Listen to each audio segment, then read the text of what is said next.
ખરેખર કર્તાએ અંકુર કેમ આપ્યું કે પોતાની બાજુ પાછા આવી શકે, એ ભૂલી ના જાય અને પોતે જ્યાંથી આવ્યા છે એ બાજુ જઈ શકે, એના માટે અંકુરની ગતિ આપી. અને આપણે શું કર્યું કે એ અંકુરને એટલા સ્થૂળ તરફ લઈ ગયા કે જેથી અક્કલ આરસ સુરતા મૂળતા એની જગ્યાએ આપણે અંતઃકરણોમાં પચી ગયા. અને અંતઃકરણો ક્યાં પચી ગયા? પદાર્થ ભાવમાં.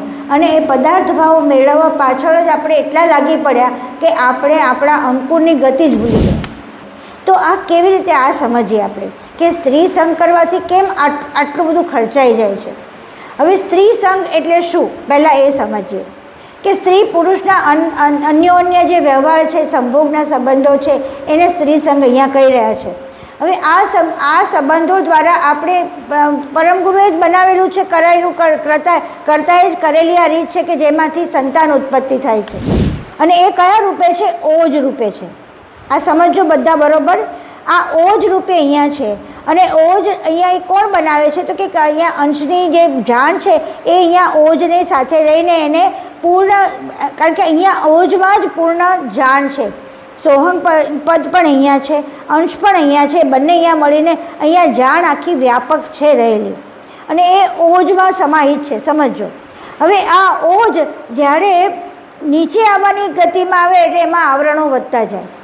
હવે નીચે કેવી રીતે આવે છે? તો ઓજમાંથી હેજ, હેજમાંથી ભેજ, ભેજમાંથી બૂંદ, અને બૂંદ થઈ અને પછી એ બૂંદ બધા જ આપણા ઇન્દ્રિયોના બધા અર્કને લઈને નીચે આવતું જાય છે.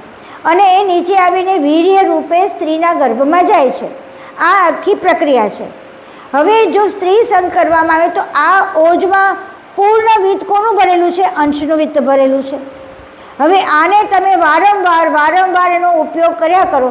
પહેલાં તો શું હતું કે ઋષિમુનિઓ અને આપણા પહેલાંમાં પણ સમાજમાં એવું હતું કે સંતાન ઉત્પત્તિ થાય ત્યારે સ્ત્રી પુરુષનો સંયમ થાય, અને એના માટે થઈને જ આનો ઉપયોગ હતો. બાકી કોઈ ઉપયોગ પહેલાંના જમાનામાં નહોતો. એવી રીતે આ અક્કલ આરસ સુરતા નૂરતા રૂપી રકમો આ બધી એક જ લક્ષી થવાથી એ લોકોનું બળ ખૂબ વધી ગયું. બળ વધી જાય અને એ પ્રમાણે વૃદ્ધિ પામેલા બળવાળી આરતથી કે રથથી સર્વ પદાર્થથી અધિક છે. અધિક છે એટલે બીજું બધું જ તમે મૂકી દો સાઈડ ઉપર. એકલી તમારી આરત ક્યાં રાખો? પરમ ગુરુ, પરમ ગુરુ, પરમ ગુરુ. એક જ આરસ, એક જ લક્ષ્ય, મારે મારા પરમ ગુરુને મળવું છે, એમની જાણ સાથે એકમેક થવું છે. બસ એક જ રથ તમારી અંદર લાગી જાય તો પછી આ બધા ઓટોમેટિક તમારે ખેંચવા નહીં પડે, ઓટોમેટિક આ બાજુ આવી જશે. કારણ કે એમાં બળ કોનું મળે? પરમ ગુરુનું બળ પણ મળે. કારણ કે તમે પરમગુરુ તરફ જઈ રહ્યા છો ને, એટલે બળ પરમગુરુ. તમને એમ લાગે તમે કરો, પણ આ બળ બધું કોનું મળે? જ્યારે તમે એમની તરફ બરોબર શરણાગતિ કરી અને બસ મારે પરમગુરુ સિવાય બીજું કાંઈ નહીં, પહેલાં પરમગુરુ જોઈએ, પછી પરમગુરુ જ જોઈએ, અને પછી परमगुरु सिवाय बीजू कहीं ज नहीं। चैनल को सब्सक्राइब करिए, बेल आइकन दबाइए, ये वीडियो ज्यादा से ज्यादा लोगों तक पहुंचाइए।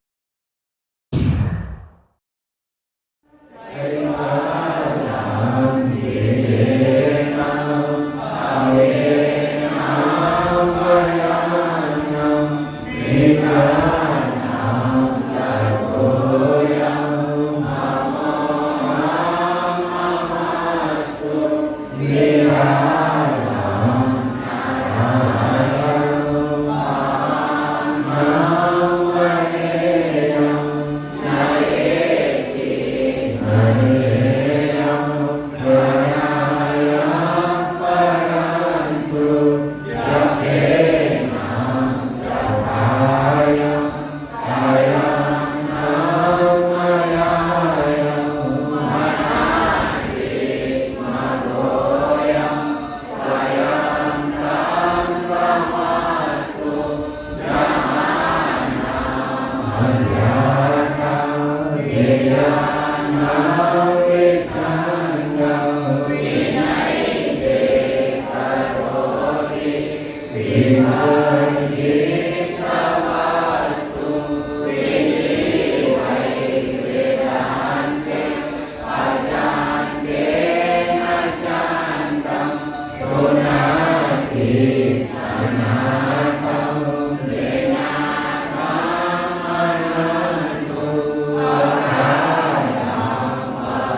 करुणा सागर भगवान ललित सागर महाराज महंत प्रसिद्ध गुरु महाराज परमहंस सुखानंद महाराज विष्णुदास जी महाराज शांतिदास जी महाराज शीतलदास जी महाराज अविचलदास जी महाराज सर्व संतन की सर्वदेव की कैवल धाम की गुरुगानी सारसापुरी अयम पंथ ज्ञान संप्रदाय भारत पंचम ससवेद निराश्रम निर्वाचन कारण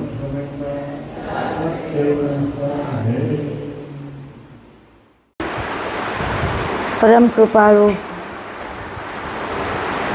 પરમ ગુરુ આગળ પોતાનો બોધ આપી રહ્યા છે કે મારી આરાધના કે મારી ઉપાસનામાં જે વ્યવધાનો છે, અડચણો છે, એને કેવી રીતે દૂર કરશો અને કેવી રીતે મારી સાથે એકમેક થશો. એકમેક થવાની પ્રક્રિયામાં કાલે આપણે જોયું કે જેમ નાગ લોકો પોતાનો મણી ખોઈ નાખ્યો અને પછી શોધતા શોધતા એમને ક્યાંય મળ્યો નહીં, અટવાઈ ગયા, એવી રીતે આપણે પણ આપણો અંશનો મણી છે અક્કલ, આરત, સુરતા, આ બધું જ આપણે આ પદાર્થ ભાવમાં ખોઈ નાખ્યું છે. એટલે આપણે આપણો પાછા જવાનો રસ્તો, કારણ કે અંકુર મધ્યમાં છે, અંકુરથી કેવલ કરતા બાજુ જવાય, પરમગુરુ બાજુ જવાય અને અંકુરથી આ બાજુ પણ જવાય છે. મને થોડુંક નડતું હતું. ઓકે, ચાલો, બસ સંભળાય છે બરાબર. તો અંકુરની ગતિ એવી છે કે આ બાજુ પણ આપણને લઈ જાય છે અને આ બાજુ પણ લઈ જાય છે, કે આપણે પરમગુરુ બાજુ પણ અંકુરની ગતિ લઈ જાય છે અને અંકુરની ગતિથી આપણે આ બાજુ અક્કલ આપણે અંતઃકરણો તરફ જઈ અને આપણે આ બાજુના પદાર્થ ભાવના કાર્યો કરી શકીએ છીએ. હવે અત્યારે આપણે શું કર્યું છે કે અંકુરની ગતિ ખરેખર કરતાંએ અંકુર કેમ આપ્યું કે પોતાની બાજુ પાછા આવી શકે, એ ભૂલી ન જાય અને પોતે જ્યાંથી આવ્યા છે એ બાજુ જઈ શકે, એના માટે અંકુરની ગતિ આપી. અને આપણે શું કર્યું કે એ અંકુરને એટલા સ્થૂળ તરફ લઈ ગયા કે જેથી અક્કલ, આરસ, સુરતા, મૂળતા એની જગ્યાએ આપણે અંતઃકરણોમાં પચી ગયા. અને અંતઃકરણો ક્યાં પચી ગયા? પદાર્થ ભાવમાં.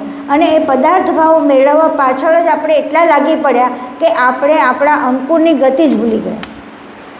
હવે આ ગતિને કેવી રીતે પાછી પ્રાપ્ત કરવી, કે કેવી રીતે એને જાળવી રાખવી, એના આખા ઉપાયો બતાવી રહ્યા છે પરમગુરુ આગળ. और खर्चत धन खात न खोटत सुरत अकल रत जेऊ कोटि कल्प जुग अरबन औटत बिन एक नारसने और खर्चत धन खातन कूटत सुरत अकल रत जेऊ कोटि कल्प जुग अरबन औटत बिन एक नारसने અત્યારે આપણે આગળ જે ચાલશે એ આખા પ્રકરણ દરમિયાન સ્ત્રીને માટે, સ્ત્રી સંઘ માટે થઈને ખૂબ પરમગુરુ વિરોધ ઉઠાવી રહ્યા છે. એટલે અહીંયા પહેલાં સ્ત્રી સંઘ એટલે શું એ જ શોધીશું અને એ વિત્ત છે એ શું છે એ બરાબર સમજશું તો આપણને સાચી ગતિની સમજ પડશે. કારણ કે જ્યાંથી આવ્યા છે ત્યાંથી પાછા જવાની ગતિ પરમગુરુ બતાવી રહ્યા છે કે એ તરફ જવાનું છે. પણ હવે કેવી રીતે જશો? તો અહીંયા કીધું કે અંકુર છે જેના દ્વારા તમે અહીંયા આવ્યા છો એ અંકુરની શું ગતિ થઈ છે એ જુઓ. કંઈ છે પ્રોબ્લેમ? કે છે જેમ કરોડો કલ્પ વહી ગયા છતાં દરિયામાં ઓટ આવતી નથી, એટલે કે તેનું પાણી ખૂટી જતું નથી, તેવી જ રીતે મનુષ્યના શરીરમાં આવેલ અંશની ગતિમાં જે અક્કલ આરત અને સુરતારૂપી ધન છે તે સ્ત્રી સંગ સિવાય ખર્ચતા અને ખાતા કરોડ અરબના યુગ વહી જતાં પણ ખૂટતું નથી ને ચડતું જ જાય છે. એનો અર્થ એ થયો કે સ્ત્રી સંગ કરે તો બધું ખૂટી જાય છે અને સ્ત્રી સંગ ના કરે તો આ જે ધન આપવામાં આવેલું છે એ ખૂટી જતું નથી, એ ઉલટાનું ઉત્તરોત્તર વધતું જાય છે. તો આ કેવી રીતે આ સમજીએ આપણે કે સ્ત્રી સંગ કરવાથી કેમ આટલું બધું ખર્ચાઈ જાય છે. હવે સ્ત્રી સંગ એટલે શું પહેલાં એ સમજીએ કે સ્ત્રી પુરુષના અન્યોન્ય જે વ્યવહાર છે, સંભોગના સંબંધો છે એને સ્ત્રી સંગ અહીંયા કહી રહ્યા છે. હવે આ સંબંધો દ્વારા આપણે પરમગુરુએ જ બનાવેલું છે, કરાયેલું કરતાએ જ કરેલી આ રીત છે કે જેમાંથી સંતાન ઉત્પત્તિ થાય છે. આ કારણસર સંતાન ઉત્પત્તિ માટે થઈને જ એમણે આ આખી રચના કરી છે સ્ત્રી પુરુષના યોગની, સંયમની. હવે આ રચનામાં પાછા પરમગુરુ એમ કહી રહ્યા છે કે આના દ્વારા તમે ખર્ચી નાખો છો. તો અહીંયા સમજવાની વસ્તુ એ છે કે પહેલાં આ જે સ્ત્રી સંઘ દ્વારા જે વ્યય થાય છે કોનો વ્યય થાય છે. તો આપણે બધાએ સમજમાં આવ્યું જોઈએ કે અહીંયા વીર્ય ક્યાં બને છે? મસ્તિષ્કમાં. સ્ત્રીનું પણ રજની જે એની જે વિત્ત છે એનું પણ અહીંયા મસ્તિષ્કમાં જ બને છે અને એ કયા રૂપે છે? ઓજ રૂપે છે. આ સમજો બધા બરાબર. આ ઓજ રૂપે અહીંયા છે અને ઓજ અહીંયા એ કોણ બનાવે છે? તો કે અહીંયા અંશની જે જાણ છે એ અહીંયા ઓજની સાથે રહીને એને પૂર્ણ, કારણ કે અહીંયા ઓજમાં જ પૂર્ણ જાણ છે. સોહમ પદ પણ અહીંયા છે, અંશ પણ અહીંયા છે, બંને અહીંયા મળીને અહીંયા જાણ આખી વ્યાપક છે રહેલી અને એ ઓજમાં સમાહિત છે. સમજો. હવે આ ઓજ જ્યારે નીચે આવવાની ગતિમાં આવે એટલે એમાં આવરણો વધતા જાય. હવે નીચે કેવી રીતે આવે છે? તો ઓજમાંથી હેજ, હેજમાંથી ભેજ, ભેજમાંથી બૂંદ અને બૂંદ થઈ અને પછી એ બૂંદ બધા જ આપણા ઇન્દ્રિયોના બધા અર્કને લઈને નીચે આવતું જાય છે અને એ નીચે આવીને વીર્ય રૂપે સ્ત્રીના ગર્ભમાં જાય છે. આ આખી પ્રક્રિયા છે. હવે જો સ્ત્રી સંગ કરવામાં આવે તો આ ઓજમાં પૂર્ણ વિત્ત કોનું ભરેલું છે? અંશનું વિત્ત ભરેલું છે. હવે આને તમે વારંવાર એનો ઉપયોગ કર્યા કરો. પહેલાં તો શું હતું કે ઋષિમુનિઓ અને આપણા પહેલાંમાં પણ સમાજમાં એવું હતું કે સંતાન ઉત્પત્તિ થાય ત્યારે સ્ત્રી પુરુષનો સંયમ થાય અને એના માટે થઈને જ આનો ઉપયોગ હતો. બાકી કોઈ ઉપયોગ પહેલાંના જમાનામાં નહોતો. જેમ જેમ આપણે પદાર્થ ભાવમાં આવતા ગયા એમ આપણી પુરુષ અને સ્ત્રી પુરુષની કામનાઓ વધતી ગઈ. કામનાઓ વધતી ગઈ એટલે એકબીજાના આકર્ષણ વધતા ગયા. આકર્ષણ વધતા ગયા એટલે એ લોકો માટેના બધા એ લોકોને રીઝવવાના ઉપાયો વધતા ગયા. એટલે ભૌતિક વ્યવહાર વધતો ગયો.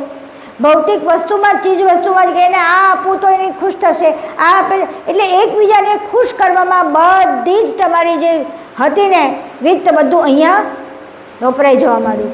એટલે હવે શું થયું કે જે સંતાન ઉત્પત્તિનો જે ક્રમ હતો કે જે એનો મૂળ હેતુ હતો એ હેતુ તો સાઈડ ઉપર જતો રહ્યો, પણ હવે આને વાપરવા માંડ્યા. એટલે આ વાપરવા માંડ્યા તમારું વિત્ત વપરાઈ જવા માંડ્યું અને વિત્ત વપરાઈ જાવ તો તમારી અંદર જે પાછા જવાની ગતિ જે એ વિત્તથી શું હતું કે અંકુરમાં ગતિ આવતી હતી. અહીંયા શું કીધું? અંકુરની ગતિ. જુઓ શું કહે છે?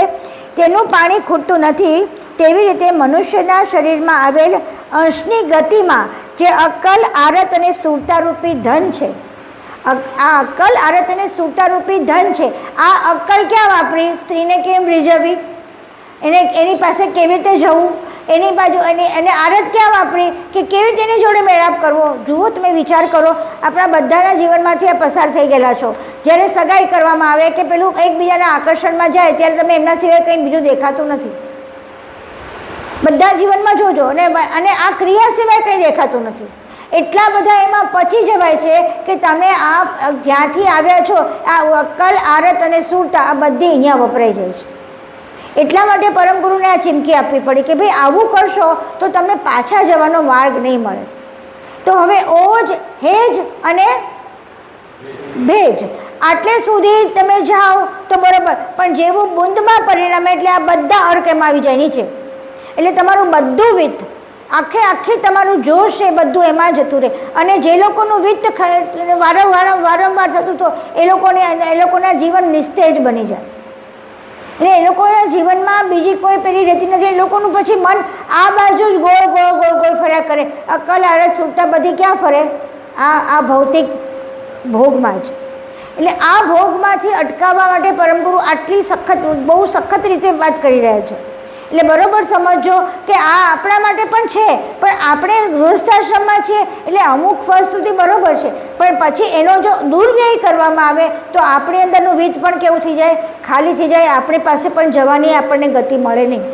એટલે અહીંયા આગળ જુઓ કે સ્ત્રી સંગ સિવાય ખર્ચતા, બીજી રીતે ખર્ચો તો વાંધો નથી, પણ સ્ત્રી સંગથી કરશો એટલે આખું વિત નીચે આવે અને તમારી અંદરથી બધું જ વિત ખાલી થઈ જશે.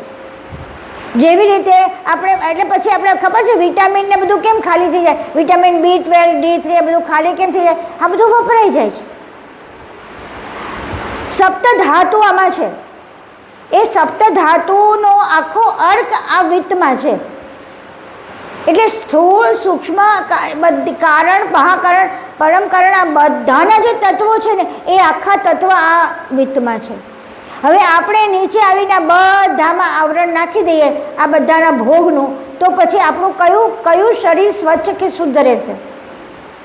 એટલા માટે અહીંયા આગળ એને બહુ મહત્ત્વ આપી રહ્યા છે. એટલે આગળ સાંભળીએ, આગળ બીજું જોઈએ. सकल साज अविलोकन रत को समटी हवे समो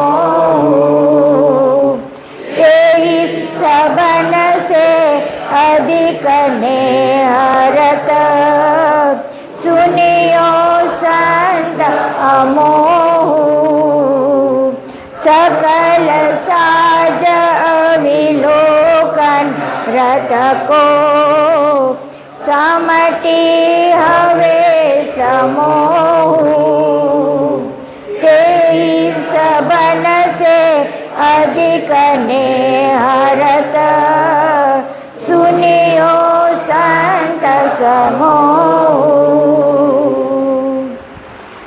हे मारा संतजनो, शब्द वापर्यो छे संतजनो, समझो संतजनो. સુનિયો સંત અમો, સંત એટલે જે પરમ ગુરુને ભેળવા પાછળ લાગી પડેલા છે, એનું બીજું બધું શાંત થઈ ગયેલું છે, એવા સંતજનોને વાત કહી રહ્યા છે. સંબોધન એમને થઈ રહ્યું છે.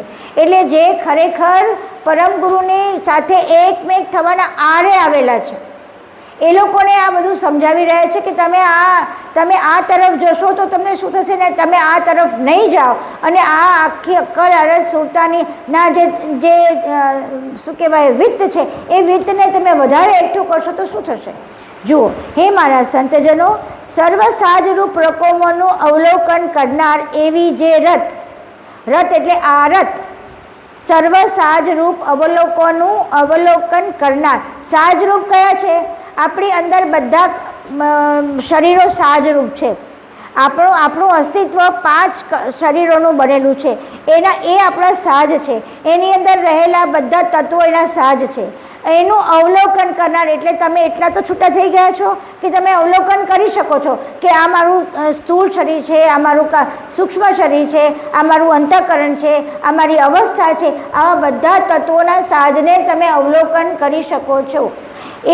અને એવી જે રત છે એ જ મુખ્ય આરત છે કે તમે બધાથી છૂટા પડીને બધાનું અવલોકન કરી શકો.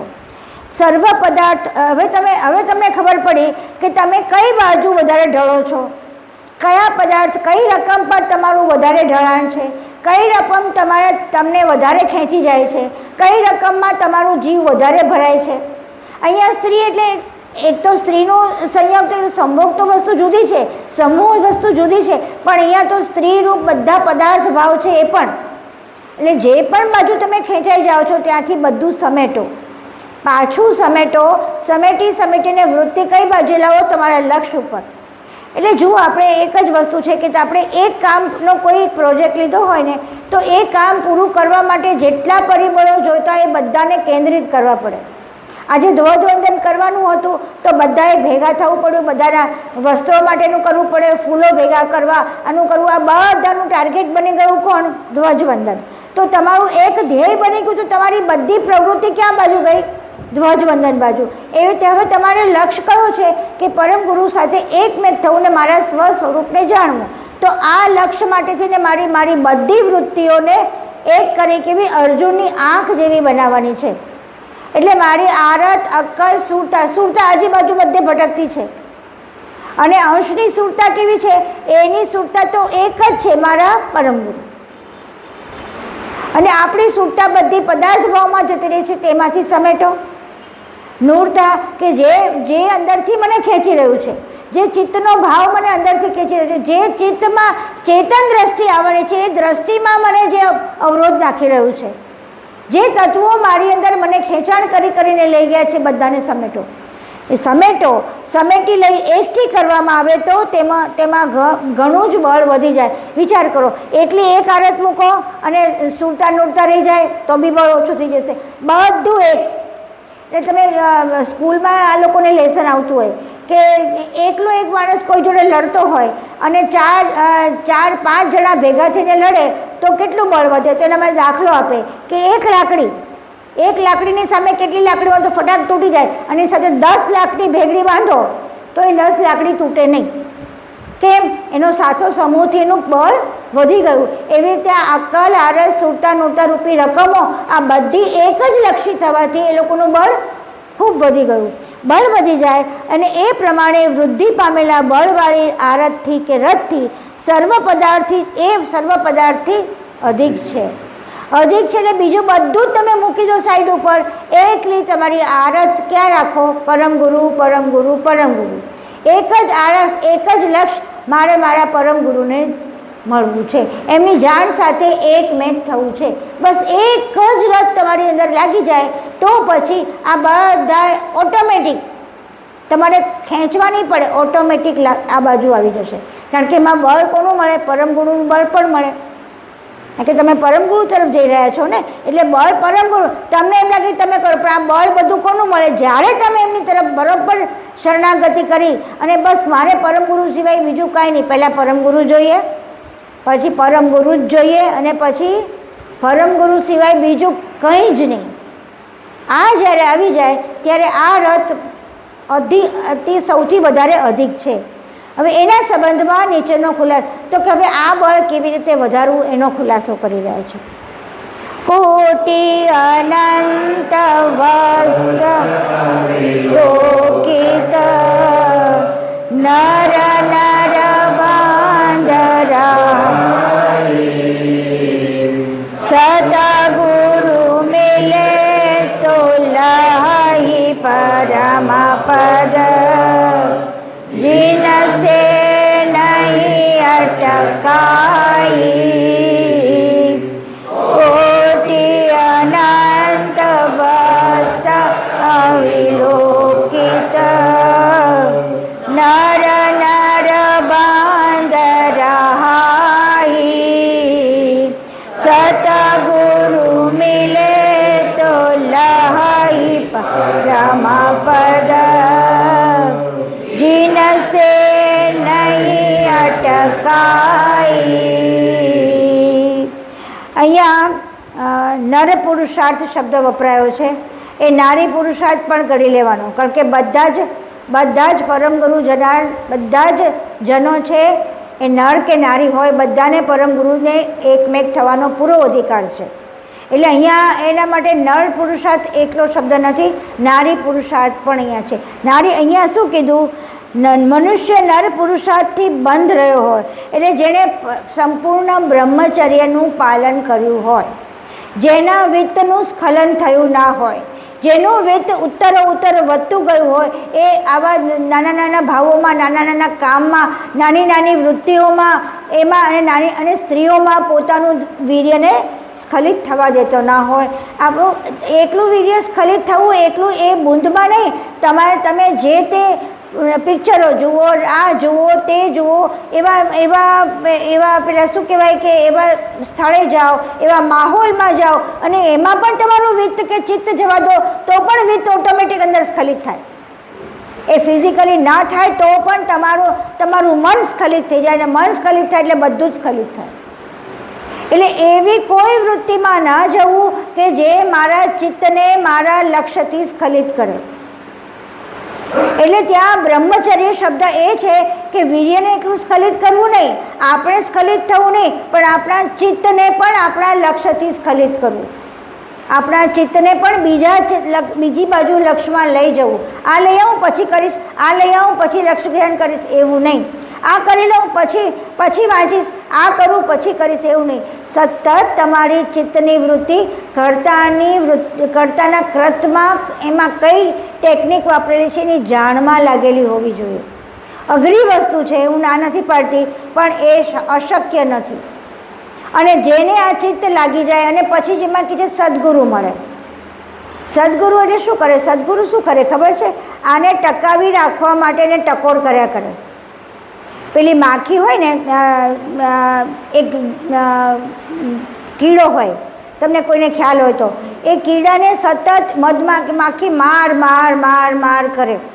એવું માર કરે ને એક વખત એ કીડાને એવું થાય કે તું મને સાલા મારે છું, હું બહાર નીકળી જાઉં, એટલે એ આખી એની પાંખ આવીને ઉડી જાય. એટલે આ માખી શું કરે? પેલા કીડાને માખી બનાવી દે. શું કરીને?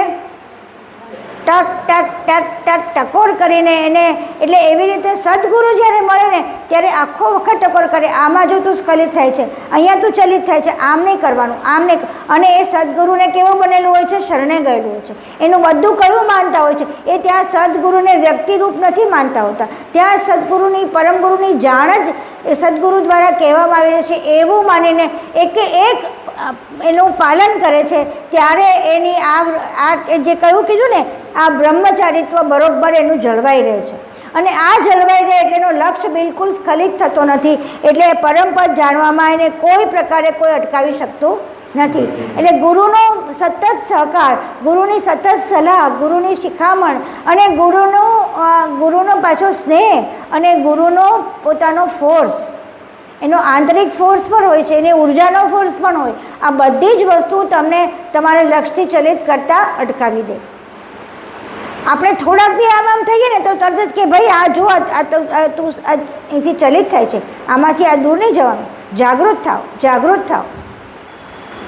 આપણને સતત જગાવ્યા કરે. આ જ સદગુરુ એવા ના હોય કે તમને આખો દિવસ પંપાળ્યા કરે. પાક્કું રાખજો.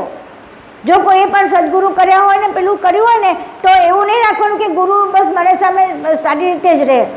ગુરુ હંમેશા ટોકે, અને ગુરુ હંમેશા એવા ટોકે કે તમારો અહંકાર તોડીને ચૂર થઈ જાય.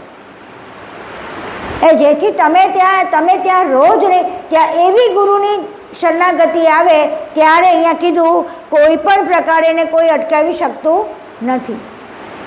એટલે આ વસ્તુ બહુ સમજવાની જરૂર છે કે ગુરુ હંમેશા તમારે માટે વ્યક્તિ ન હોવી જોઈએ, અને તમે એને હંમેશા એ તમને ખુશ જ રહે અને તમારી પ્રત્યે હંમેશા મીઠી નજર રાખે એવું ના હોય. કારણ કે એની નજર એવી ચક્કર હોય છે કે તમે આટલેથી આટલા ખસો ને તરત જ કે નહીં, આ નહીં, આ બાજુ નહીં, અને પછી એમને કંઈ તમારી જરૂર નથી, તમને એની જરૂર છે. એટલે ત્યાં આગળ એટલી બધી શરણાગતિ હોય અને ત્યાં ગુરુમાં તમે ખાલી પરમ ગુરુના વાક્યો પૂર્ણ કરવાની જાણ જ જોતા હો તો તમારા માટે આ અશક્ય બિલકુલ નથી.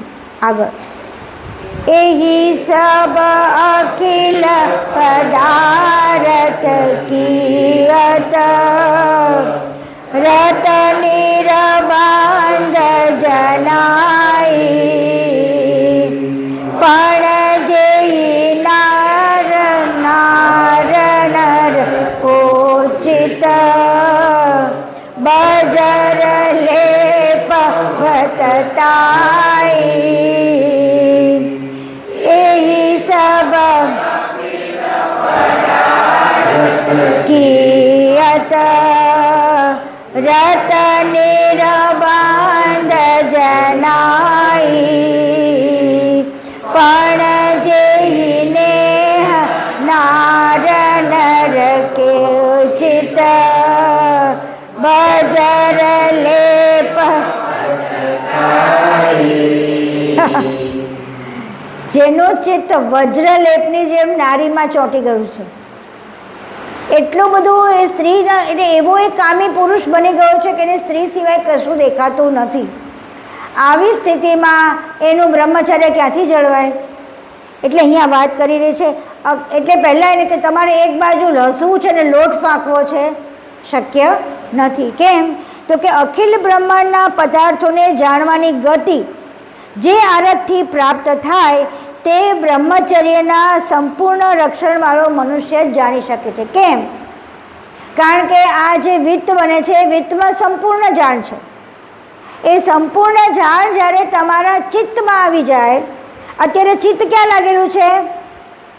ચિત્ત એટલે આરત. આરતમાં જ્યારે આ સંપૂર્ણ વિત્તની જાણ આવી જાય ત્યારે એ સીધો એકમેક થઈ શકે. પણ હવે એની આરત ક્યાં લાગી ગઈ છે?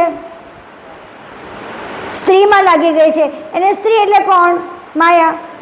એ કોનો દેહ છે? આરતનો દેહ ચિત્ત માયાનો દેહ છે. એટલે માયાના દેહમાં માયાનું ઝેર નેહ વધારે હોય, એના માટે નેહ વધારે હોય. કારણ કે પોતાનું જ ઘર છે, ચિત્તનું પોતાનું જ ઘર છે. તમે સહેજ આમ બેસો, આમ આમ આ બાજુ, હા બસ બસ બસ બસ. કારણ કે આ બાને પાછળથી આમ આમ થવું પડે છે.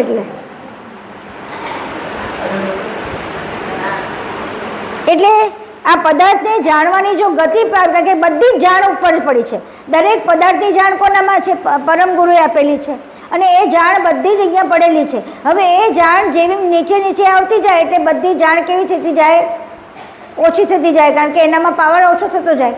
હવે એ ઓછી થતી જાણ નીચે આવે છે ત્યારે એ જાણ પાછી શું છે? ઇન્દ્રિયોની જાણ લઈને નીચે આવે છે ત્યારે બધું હોય. પણ એ હજી આ જે પરમ ગુરુની જાણ છે એ ત્યાં ના આવે. અહીંયા ખાલી કેવી જાણ આવે? અંશને જે થોડીક જાણ આપવામાં આવે છે ને, અલ્પ જાણ, એ અલ્પ જાણ આવે. પણ પેલી તો પૂર્ણ જાણ છે. એ પૂર્ણ જાણને જો અકબંધ રાખવી હોય તો તમે તમારા વિત્તને જવા ના દો. એ જેટલું તમે ઉત્તર વધારશો એટલી, કારણ કે આ તો અનંત જાણ છે, એક જાણ નથી. પરમ ગુરુની જાણ તો અનંત, આખું અનંત બ્રહ્માંડો ઉત્પન્ન કરે. એ બધી જ જાણ ત્યાં સમાયેલી છે. તો એ જાણને જેને જાણવી છે તો એ લોકો માટે આ કેવું છે? હસવું છે. અને પછી ફાંકવા જાય લોટ, એટલે સ્ત્રી જાણે જાય તો પછી એની આરત બધી નીચે આવી જાય. એનું બધું નીચે આવી જાય. વિત્ત નીચે આવે તો એની જે સર્વજ્ઞ જાણ જે જોડાયેલી હતી એ જગ્યાએ કેવી જાય? અલ્પ જાણ થઈ જાય, ખાલી આ જગતના વ્યવહારો કરવા પૂરતી. એટલે કહે છે કે તમે જો એ ખરેખર તમારે પરમ ગુરુની જાણ જોઈએ છે તો તમે આ બાજુ તમારો મોહ ના રાખો. સ્ત્રી કીધું પણ પુરુષના ચિત્તમાં સ્ત્રી પરત્વેનો જે સ્નેહ હોય છે તે તેના ચિત્તમાં વજ્રલેપની માફક ચોટ. સેમ વસ્તુ આખી પાછી સ્ત્રીમાં પણ લાગુ પડે, એકલા પુરુષની નહીં. આ બધા સ્ત્રીઓમાં પણ અત્યારે કંઈ છોકરીઓ કંઈ ઓછી નથી. એ લોકો બી બધું ઘણું બધું બધામાં, એટલે એ લોકો બધે પોતે બહાર એટલો બધો વૈભવ, એટલા વિલાસમાં જાય છે કે પેલા છોકરાઓને પણ ખેંચે ને પોતે પણ ખેંચાય. એટલે એવું નથી કે સ્ત્રીમાં ને પુરુષ બંને જગ્યાએ એક જ વસ્તુ છે. તમારે જો ખરેખર પરમ ગુરુની જાણ જોઈતી હોય, પરમ ગુરુ જોડે એકમેક થવું હોય તો તમારી વૃત્તિને, તમારી આરતને નીચે પદાર્થ ભાવમાં, કામમાં, આ બધામાં જવા ના દો. આવી વૃત્તિ તમારી જેટલી વૃત્તિ ઓછી કરશો એટલા તમારું વિત્ત વધતું જશે. અને તમારું તેજસ, ઓજસ આ બધું તમારું વધતું જશે. એવું વધતું જશે કે તમારા હોવા માત્રથી બીજું બધું કેવું થઈ જાય? પ્રફુલ્લિત થઈ જાય. આ વિત્તમાં એવી તાકાત છે. પરમ ગુરુના વિત્તમાં જે તાકાત છે ને એ અંશમાં આવેલી છે. અને અંશની તાકાત એવી છે કે જો એ ખરેખર પૂરી તાકાતથી પ્રવર્તમાન થાય તો બીજા અનેક અંશોને તારી શકે એવું છે. તો આપણી અંદર એ અંશની તાકાત વધારવાની કે આપણે જે અત્યારે બધા એકબીજાને શું કરવા? આપણી ઈચ્છા દ્વારા બધાને જીતવા માગીએ. સ્ત્રી પુરુષને જીતવા માંડે, પુરુષ સ્ત્રીને જીતવા માંડે. પણ તમે આમ જ જીતી શકો તો? કોઈ પ્રયત્ન વગર જીતાય કેવી રીતે? તો કે તમારું પોતાનું વિત્ત જ એવું પ્રકાશિત થઈ જાય કે કોઈને તમારા માટે થઈને પેલું કરવું જ ના પડે. બધા તમારી પાસે ઓટોમેટિક પ્રેમપૂર્વક, પણ કેવા નિર્મળ પ્રેમપૂર્વક આવે. એમાં કોઈ કામ કે એમાં કોઈ વાસના ક્યાંય હોય નહીં. અને આ જ પ્રેમ તમને શાંતિ આપનારો આવે. આ જ પ્રેમ તમે પરમ ગુરુ તરફ ગતિ કરાવનારો મળે. બાકી આ બધા સંસારના પ્રેમ કેવા છે? એ બધા વાસનાવાળા પ્રેમ છે. અને વાસનાથી ક્યારેય ઉત્તમ ગતિ પ્રાપ્ત થતી નથી. એટલે બધાએ ચેતી જવાનું છે કે આ તરફ જેટલું જઈએ એટલું ઓછું. કારણ કે હજી હું તમને એમ ના કહી શકું તમે બંધ કરી દો, કારણ કે તમે સાધુ નથી. આપણે બધા ગૃહસ્થો છે, ગૃહસ્થના જીવનમાં જે જીવન જીવવાનું છે જીવવાનું, પણ અહીંયા સંયમ એવો જાળવવો જોઈએ અને આ જાણ સતત રાખવી જોઈએ કે મારે મારા વિત્તનું ને જાળવવાનું છે, એને વહી જવા દેવાનું નથી. આગળ જો અહીંયા સમજાવશે કેટલું સરસ કહી રહ્યા છે. જેહી સૂક્ષ્મ વિત્ત અમલ અંશકો ચિન્નત ચિત્ત ચિત્તવન સે તેહી ચિત્ત લગ્યો ને નારીન સે વિચરિત અંશ આપન સે જેહી સૂક્ષ્મ વિત્ત અમલ અંશકો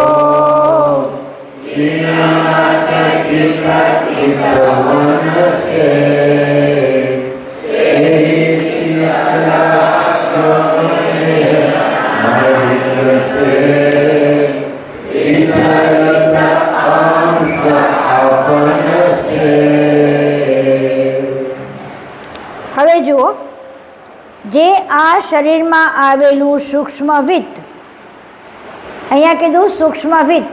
હવે આ સૂક્ષ્મ વિત્ત કોનામાં છે? સૌથી પહેલું તે વિત્તરૂપ જે પ્રણવ. હવે આ પ્રણવને વિત્ત કીધું, સમજો. પહેલું વિત્ત અને આ બીજું વિત્ત. આ પ્રણવનું વિત્ત કેવું છે? પ્રણવના વિત્તમાં બધી જાણ પડેલી છે. અને એ પ્રણવનું વિત્ત કોની સાથે જોડાય છે? આ ઓજ સાથે જોડાય છે, સમજો. ત્યારે જ નીચે આવે. પ્રણવ સિવાય નીચે આવવાની વાત જ નથી. પ્રણવ જો જોડાય ને એ આ ઓજ સાથે, તો વિત્ત નીચે આવવાનું છે જ નહીં. એટલે પ્રણવ જ્યારે જોડાય તો હવે ત્યાં આગળ ઘટના શું ઘટે છે કે આ બાજુ 500 પાંખડીઓ, આ 1000 પાંખડીઓ આપણા બ્રહ્મરંધ્રની, 500 આ બાજુની, 500 આ બાજુની, આ 500 પાંખડીઓ સ્ત્રીની, આ 500 પાંખડીઓ પુરુષની, આ બધા દેહોમાં છે આ વસ્તુ. હવે જ્યારે તમારી અંદર, હવે પહેલાંમાં કીધું કે પુરુષ અને સ્ત્રીના ભાગો, આ થોડું તમને સમજાવી દઉં કે પ્રક્રિયા કઈ રીતે થાય છે. આ દરેક સ્ત્રીમાં 8 ભાગ સ્ત્રીના અને 2 ભાગ પુરુષનો, પુરુષમાં 8 ભાગ પુરુષના, 2 ભાગ સ્ત્રીના, એટલે નિરંજનના અને અવ્યાકૃતના. આવી રીતે આ ભાગો છે. એમાં 8 ભાગમાં 7 ભાગ સપ્ત ધાતુના છે. 1 ભાગ પુરુષનો હોય તો આની જમણી આંખમાં, બરાબર? એટલે 8 ભાગ થયા ના, જમણી બાજુમાં કહું તો ખરી, જમણી બાજુના, જમણા પહેલાંમાં, જમણા આમાં જ બાજુની આખું આ જેટલું એમાં, એટલે 8 ભાગ થયા પુરુષના. હવે સ્ત્રીના 2 ભાગ થયા, તો સ્ત્રીના 2 ભાગ ક્યાં રહ્યા? તો એક ડાબું નસકરું એટલે ડાબી નાડી, અને અડધો ભાગ આંખમાં અને અડધો ભાગ લિંગમાં, પુરુષમાં, આંખમાં અને લિંગમાં, સમજો બરોબર. એટલે હવે જ્યારે પુરુષની અંદર એનો સ્ત્રીનો ભાગ પડ્યો છે આંખમાં અને લિંગમાં, એટલે શું થાય કે જ્યારે સ્ત્રીને જુએ ને એટલે ત્યાં આકર્ષાય સીધું, આ આંખ જ. એ જેવી આકર્ષાય, એ આકર્ષણ જેવું થાય એટલે એની અંદર અહીંયા આગળ જે આ ઓજ છે ને, એ ઓજ ધીમે ધીમે એમાં એટલો કામનો વેગ એટલો વધી જાય કે ઓજ નીચે આવવા માંડે. હવે ઓજ નીચે આવવા મળે અને આ બાજુથી આમાં જે ઓજ જે લાઇટ પ્રકાશરૂપ છે એ આમાં થવા માંડે, ડગવા માંડે. હવે આ બાજુથી ડાબી બાજુથી જાય તો પછી નીચે આવે તો ધીમે ધીમે હેજ બને, ભેજ બને અને બિંદુ બને. તો ડાબી બાજુથી જેવું આવે ને તો એ વીર્યમાંથી છોકરી ઉત્પન્ન થાય, અને જમણી બાજુથી જો નીચે આવે તો એ વીર્યમાંથી છોકરો ઉત્પન્ન થાય. આવી આખી ઘટના પરમ ગુરુએ આપણા શરીરમાં મૂકેલી છે. હવે અહીંયા આગળ જો કામના જ ઉત્પન્ન ના થાય, કામના તમે ત્યાં આગળ કામનાને ઉત્પન્ન થતી અટકાવી દો તો આ પ્રક્રિયા થાય ના થાય. હવે એ હેજ શું થાય? એ હેજ ઓર ઉપર ચડવા માંડે, એના માટે જગ્યા કરે. પાછું બીજું એમ સતત કન્ટિન્યુઅસલી પ્રાણ દ્વારા એમાં આની અંદર ઉમેરાયા કરે, એટલે એનું બળ ઉમેરાય. એટલે બ્રહ્મચારીવાળા લોકોનું તેજ પુષ્કળ હોય, કારણ કે કેમ આ બધું અહીંયા આગળ જમા થાય આખું. એટલે એ લોકોના આંખોમાં તેજ હોય, એ લોકોના કપાળ ઉપર તેજ હોય, બ્રહ્મચારીના આખા શરીરમાં તેજોમય હોય. કેમ? તો કે આ વિત્ત એ લોકોએ જાળવી રાખેલું છે. એટલે એ વાત કરી રહ્યા છે કે આ પ્રણવ, હવે અહીંયા આગળ આ પ્રણવની સત્તા થઈ, આ પ્રણવની સત્તા ક્યાં પછી આવે? પરમકરણ દેહમાં. પરમકરણ દેહથી ક્યાં આવે? મહાકરણ દેહમાં. હવે મહાકરણ એટલે ચિત્ત. નચિતમાં તો કશું પ્રણવની પેલી સત્તા આવી શકવાની નથી, કારણ કે એમાં કંઈ કરી શકવાની નથી. નચિતમાં તો ચિત્ત જ નથી. હવે તમારા જે ચિત્તમાં ચેતન દ્રષ્ટિ જાગૃત કરવાની છે ક્યાં આવે? મહાકર્મ. આ પ્રણવની કેવી સત્તા? પ્યોર સત્તા, શુદ્ધ સત્તા, એમાં વિકાર નથી. એવી સત્તા જ્યારે મહાકારણ દેહમાં આવે ત્યારે ચેતન દ્રષ્ટિ જાગૃત થાય. સમજાયું? ચેતન દ્રષ્ટિ ક્યારે જાગૃત થાય? કે આવી પ્યોર સત્તા, આવી પ્યોર પ્રણવની સત્તા જેની અંદર કોઈ વિકાર વાસના નથી, એ જ્યારે વિત્ત લઈને નીચે આવે ત્યારે પ્રણવરૂપી વિત્ત મહાકારણમાં ચિત્તને કેવું બનાવી દે? આરતને એકદમ જ્વલંત બનાવી દે. અને શું કીધું? એ વહીવટ ચિત્ત સચેતન થઈ ચિત્તવન વડે અંશને ઓળખી શકે છે. આ ચિંતમાં ચિંતવન થાય કે મારા પરમ ગુરુ, મારા પરમ ગુરુની જાણ આવી રીતે નીચે ઉતરે છે અને હું મારા વિત્તમાં પરમ ગુરુની જાણ લઈને હું આખા પેલામાં મારા સમગ્ર અસ્તિત્વમાં એને ફેલાવું છું. આવી જ્યારે એની ચિત્તની વૃત્તિ થવા માંડે ત્યારે એ પરમ ગુરુની જાણને સીધી પકડી શકે. એટલે હવે તમારે શું કરવાનું? પ્રણવને ઉપર ચડાવવાનો, પ્રણવને અહીંયા રાખવાનો, પ્રણવને પરમગુરુની સાથે એકમેક કરવા માટે આપણા અમર મંત્રનો કે જેનો જપ કરતા હોય તમારે વૃત્તિ દ્વારા તમારા પ્રણવને ઉપર લઈ જવાનો, સુરતાને ઉપર લઈ જવાની અને ત્યાં આગળ બ્રહ્મરંધ્રમાં સ્થિર થઈને લક્ષ્ય ભજન કરવાનું અને પછી એ જ વૃત્તિને ચિત્તમાં લઈને અહીંયા લાવવાનું કે હવે હું મારા સમગ્ર વ્યવહારમાં, મારા ચિંતવનમાં પરમગુરુની સત્તાને પ્રગટ કરું છું. હવે આ વસ્તુ જ્યારે આપણી અંદર આ ચિંતવનથી જ્યારે શરૂ થાય ત્યારે સચેતન દ્રષ્ટિ જાગૃત થાય. હવે શું કીધું? ચીનીને ઓળખે તે ચિન્નાર જે ચિત્ત. કેવું ચિત્ત? આ કેવું ચિત્ત થયેલું છે? સચેતન દ્રષ્ટિવાળું ચિત્ત. તે ચિત્તથી સ્ત્રીમાં પ્રેમયુક્ત સે લગાડવાથી કરતા કેવલના અંશથી અક્કલ આરતે સુરતા વિખૂટા પડી ગયા. હવે એ નથી કર્યું આપણે અને સુરતાને ક્યાં લગાડી? આ બાજુ. કે મોત અહીંયા આરત ક્યાં લગાડી? સ્ત્રીમાં લગાડી. તો આ બધા તમારા આરત સુરતા ગઈ હતી, એ સુરતા આરત અને અક્કલ બી કઈ હતી કે મારે અહીંયા જવાનું નથી, મારે આ વાસના લઈને નીચે ઉતરવાનું નથી. આ અક્કલ બી ત્યાં બુઠ્ઠી થઈ ગઈ. વાસનાથી અક્કલ બુઠ્ઠી થઈ, આરત બુઠ્ઠી થઈ અને સુરતા પણ પછી બહાર જવા માંડી કે હવે અહીં નથી ગમતું, નથી મજા આવતી. કારણ કે કેમ? ચિત્તમાં કામ આવી ગયો. એટલે કીધું કે આ બધી વસ્તુ એટલા માટે તમને આડખડી રૂપ છે, તમારા સ્વરૂપને પમાડી શકશે નહીં. પછી આગળ જઈએ.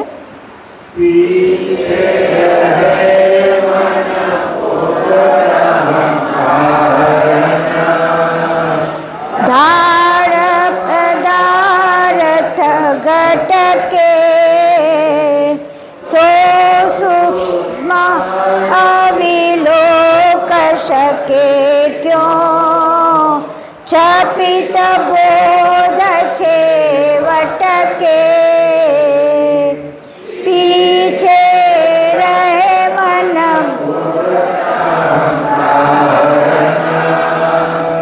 ઘાડ પદાર્થ ઘટકે સો સૂક્ષ્મ અવિલોક છપિત બોધ છે વટકે.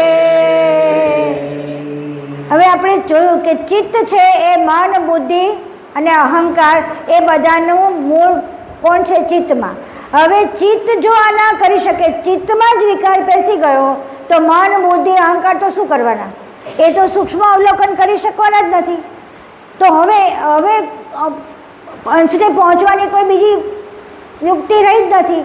જો ચિત્ત જ વિકારથી ભરાઈ ગયું અને ચિત્તમાં જ વિકાર મૂકી દીધો તો પછી મન, બુદ્ધિ તો બધા એની પાછળ, ચિત્તની પાછળ જવાના છે.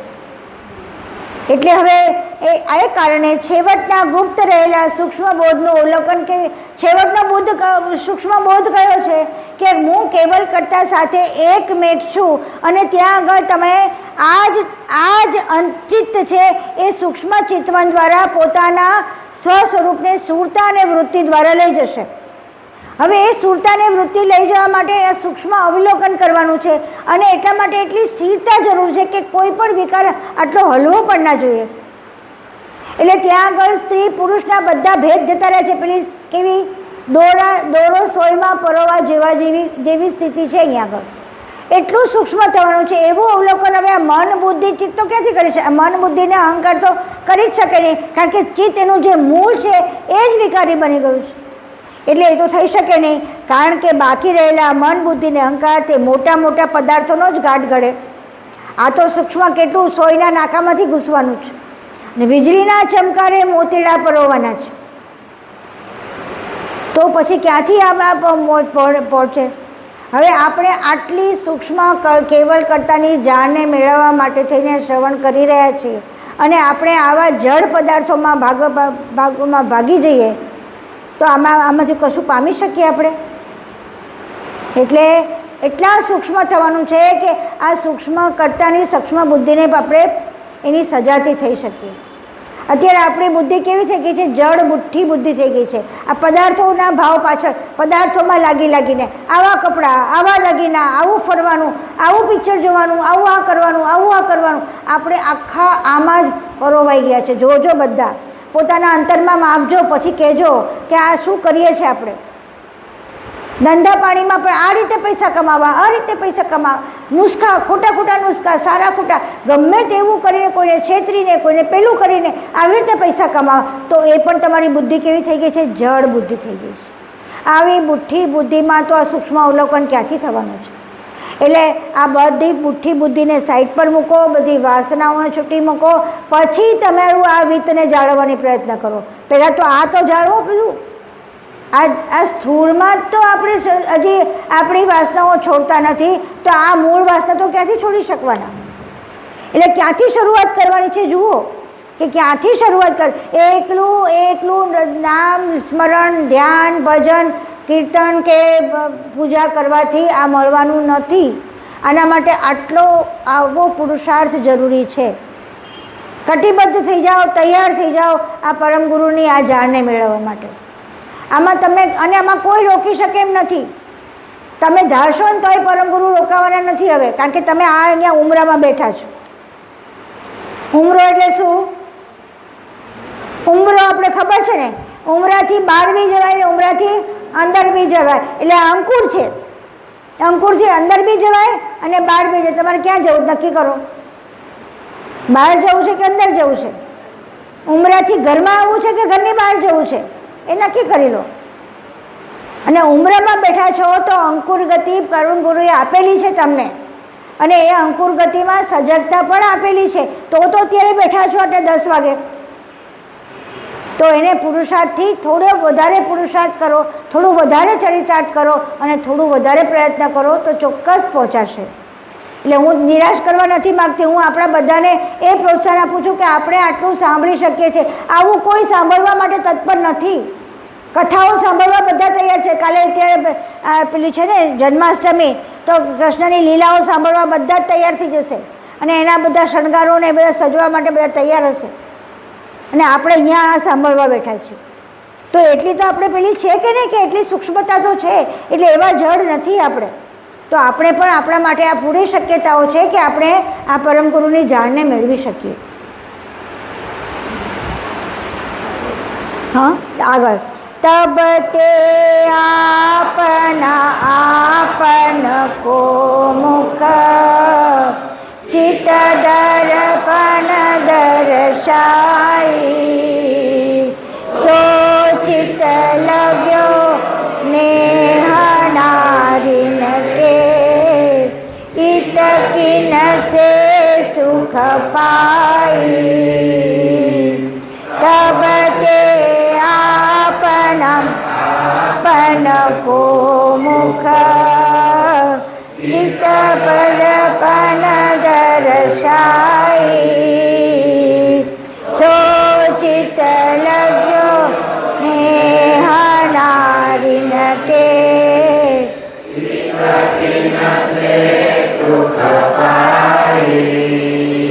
હજી નારીને વખોડ્યા જ કરે છે. જુઓ તમે કે કેટલું બધું, કારણ કે ઠોકીને કયા કરે, ઠોકીને કહે છે.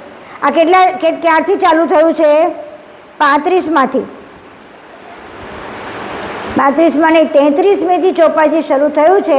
આ 40મી ચોપાઈ આવી. હજી સુધી આખો દિવસ કેમ ઠોક્યા કરે છે? કારણ કે આપણને ઠોકવાની જરૂર છે. કહી રહ્યા છે કે જે ચિત્તરૂપ દર્પણ વડે અંશ પોતાનું મુખ જોઈ શકે તે ચિત્ત સ્ત્રીમાં લાગી જાય તો તેના સિવાય બીજા કયા ઉપાય અને કોના તરફથી આત્મરૂપ મુખ પ્રાપ્ત થઈ શકશે? હવે જે ચિત્ત એટલે આ ચિત્ત કેવું છે? આ પ્રણવ છે. નચિત્તમાં અને ચિત્તમાં આ પ્રણવ નચિત્તમાં સ્થિર થાય છે અને ચિત્તમાં એનું અવલોકન કરી શકાય છે. હવે જ્યારે પાણી સ્થિર હોય ત્યારે પ્રતિબિંબ બરોબર પડે ને. અંશનો ભાસ ક્યાં? સ્થિર પ્રણવમાં પડે. નચિતમાં એ સ્થિર થઈ જાય છે. હવે નચિતમાં તમે જાગ્રત રહો તો આ ચિત્તથી તમે આને જોઈ શકશો. ચિત્ત એક્ટિવ છે તો તમે ચિત્તથી તમારા સ્વ સ્વરૂપને જોઈ શકશો. પણ એ ચિત્તના અરીસામાં જ જો તમને સ્ત્રી દેખાતી હોય કે આ ભોગવિલાસ દેખાતા હોય, કામ દેખાતો હોય, વાસનાઓ દેખાતી હોય તો તમે ક્યાંથી પોતાના સ્વરૂપને જોવાના છો? એક જ વસ્તુ છે, આ અરીસો આપણી સામે હોય એની ઉપર મોટું પેલું વરાળનું પડ લાગેલું, તમે તમારું મુખ જોઈ શકશો? તો આ મોટું આવરણ છે. વાસનાઓ અને માયાના બધા જ અહીંથી માંડીને સ્ત્રીથી માંડીને પુરુષથી માંડીને આ બધા આકર્ષણો છે એ બધા માયાના જ જાળ છે. આ બધું તમને ક્યાંક ચકડોળે ચડાવનારું છે. એટલે કહે છે કે તમે ચેતી જાઓ. આખો વખત એ જ તમારા જીવનમાં હોય એવું જરૂરી નથી. જીવનમાં પરમગુરુની જાણને લાવો. તેથી ત્યાં સ્ત્રીમાં તમને પરમગુરુનો અંશ દેખાશે, પુરુષમાં પણ પરમગુરુનો અંશ દેખાશે. તમે જ્યારે અંશ જોવાનો પ્રયત્ન કરશો ત્યારે ત્યાં સ્ત્રી જતી રહેશે કે પુરુષ જતો રહેશે. તો હવે અંશે તો પ્રીતિ પેલું છે, એમાં વાસના હોતી જ નથી, કારણ કે અંશ વાસના રહી જ છે. જ્યારે તમે અંશને જોવાની શરૂઆત કરશો ત્યારે તમારી વાસના એકદમ ત્યાંથી જતી રહેશે, એને છૂટકો જ નથી. તો હવે આગળની જે વાત કરશે ને એ કેવલ કરતાં પ્રાપ્ત કરવા હવે શું કરવું એની વાત કરશે. જુઓ, જબ આપને દર્શન કો અનુભવ વે તબ કરતા વિગત કી ગત કો પુનઃ પાઈ જબ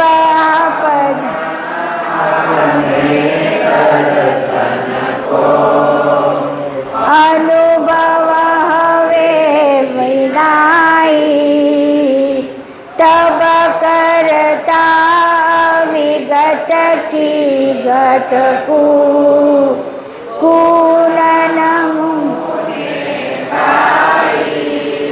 જો પરમગુરુને એવી ખબર છે ને બધી કે પરમગુરુ અત્યારે અહીંયા આગળ પ્રશ્ન પૂછે છે કે તમે કયા બીજા આત્મ સ્વરૂપને તમે જોઈ શકશો જો તમે આમાં લાગી જશો. પણ અહીંયા આગળ એમનામાં આ પ્રશ્નમાં એમનો પોઝિટિવ આન્સર છે.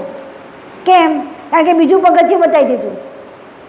જો પહેલું પગથિયું પૂરું ના કરો તો બીજું પગથિયું ક્યાંથી શું કામ બતાવે? તો અહીંયા બીજું પગથિયું બતાવી દીધું. શું કીધું? જ્યારે આપણને પોતાના સ્વ સ્વરૂપનો અનુભવ થાય નહીં તો અવિગત ગતિના કર્તા કેવલના કયા નમૂને ઓળખશું? તો કર્તા કેવલને ઓળખવાનું છે. બીજું પગથિયું બતાવી દીધું. ક્યારે?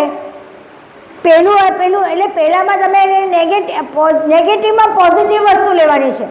એટલે કે તમે કેવી રીતે તમે કર્તાને પામશો? એનો અર્થ એ થયો કે તમે આમ કરશો ને એટલે કર્તાને પામશો. શું કરશો?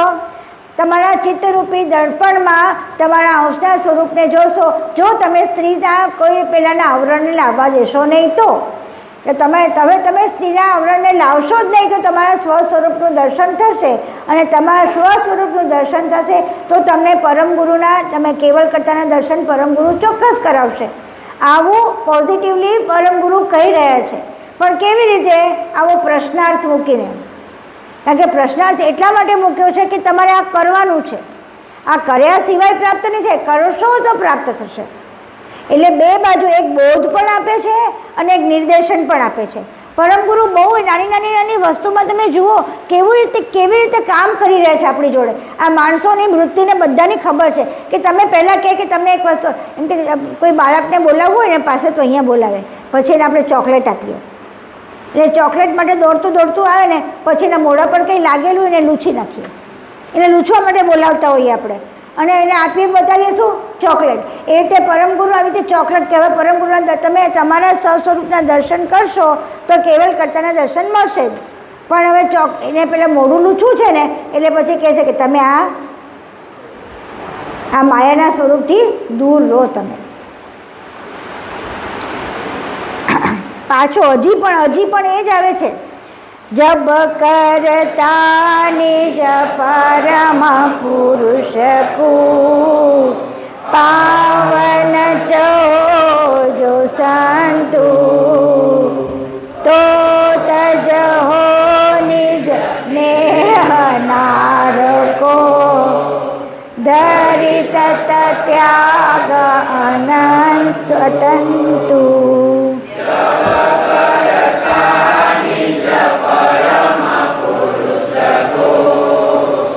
પાવન છો તો સંતુ તો તજહો નિજ નેહ નારકો ધરી તત ત્યાગ.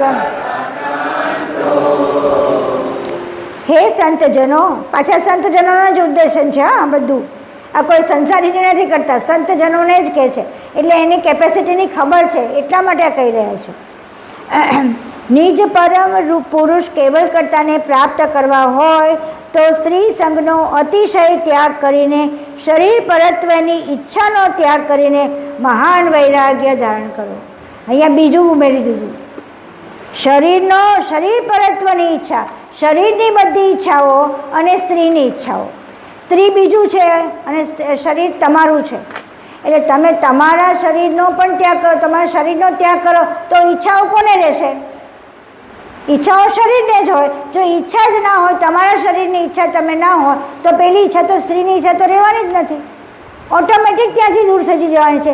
તો અહીંયા આગળ પહેલાં પોતાની ઈચ્છા, પોતાના શરીરની ઈચ્છા દૂર કરશો એટલે અંદર શરીરમાં, એટલે હવે અહીંયા તો બ્રહ્મચર્ય પૂરું આવી જશે.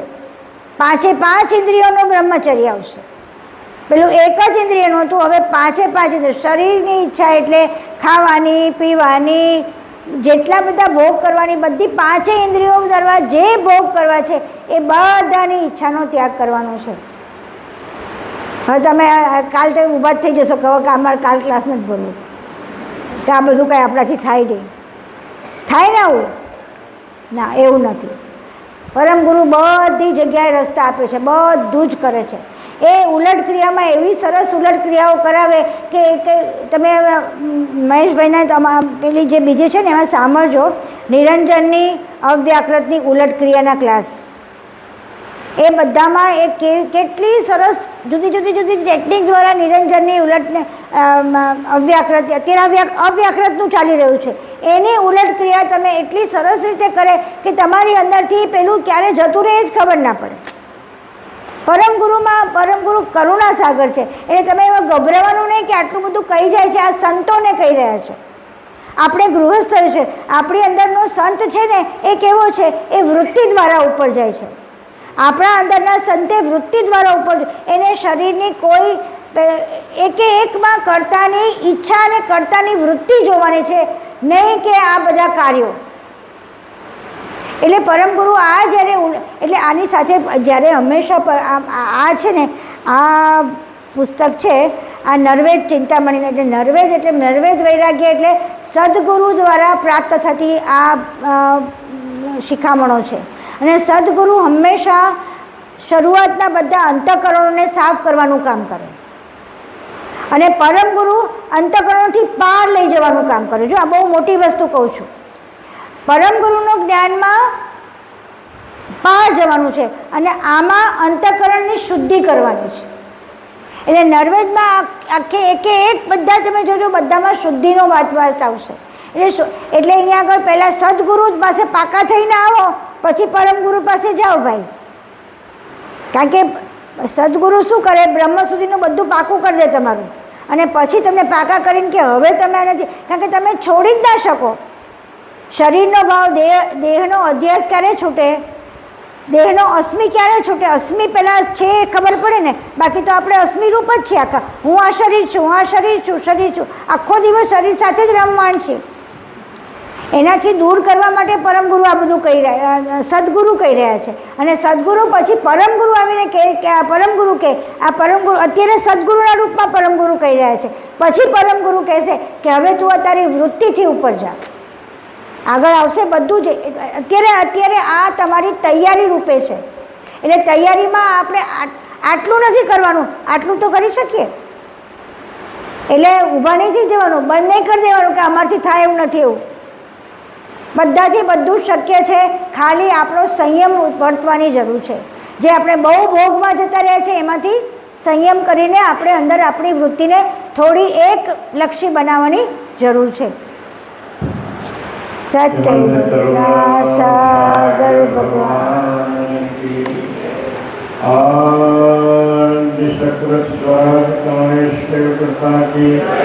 કૃષ્ણ સ્વામી મહારાજ की हेमंत करुणा सागर भगवान के, नवीन सागर महाराज के, महंत तपस्वी भगवान महाराज के, परमहंस सुखानंद महाराज के, विष्णुदास जी महाराज के, शांतिदास जी महाराज के, सिकंदर जी महाराज के, श्री अर्जुनदास जी महाराज के, सर्व संतन के, सर्वदेवन के, कैवल धाम के, दुर्गाजी शास्त्रापुरी के, कायम पंथ के, ज्ञान संप्रदाय के, भारत के, पंचम ससवेद के, जगास्थान के, ब्रह्म